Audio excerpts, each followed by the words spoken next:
তুমি কি চাও না যে তোমার এই যে 3 মাস 4 মাস এই পরিশ্রমের পরে, এই যে অল্প কিছু দিনের পরিশ্রমের পরে তুমি তোমার স্বপ্নকে বাস্তবায়ন করবা, তোমার স্বপ্নটা পূরণ হবে। তুমি যখন এলাকায় যাবে, তোমার এলাকার মানুষ বলবে যে এই ছেলেটা একটা ভালো বিশ্ববিদ্যালয়ে পড়ে, একটা ভালো কিছু করতে পারছে, ভালো সিরিয়াসলি পড়াশোনা করছে, তার বাবা মার মুখ উজ্জ্বল করছে। ইভেন দেখবা তোমার বাবা মা যদি কোথাও যায়, সেখানে দেখবা তোমার বাবা মাকে বলবে যে আপনার ছেলে কি ইউনিভার্সিটিতে চান্স পেয়েছে না।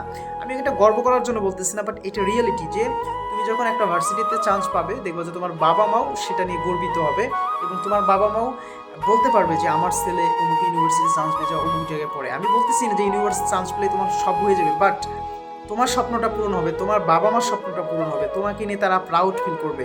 তুমি ধরো ইউনিভার্সিটি আসলে আসলে কি হবে, তুমি ইউনিভার্সিটি আসলে এখানে তোমার দেশ ছেড়া যারা স্টুডেন্ট আছে এদের সাথে তোমার পরিচয় ঘটবে, এদের সাথে তুমি পার্টিসিপেট করবে। তারপরে দেখবা যে তোমার ডিপার্টমেন্টে তোমার ক্লাসের কোনো ভাই জজ হয়ে যাচ্ছে, ব্যারিস্টার হয়ে যাচ্ছে, তারপরে হচ্ছে তোমার কি বলে ম্যাজিস্ট্রেট হয়ে যাচ্ছে, পুলিশ কমিশনার হয়ে যাচ্ছে। তো এই যে বড় বড় পদগুলোতে চলে যাচ্ছে, এখান থেকে বিসিএস ক্যাডার হচ্ছে।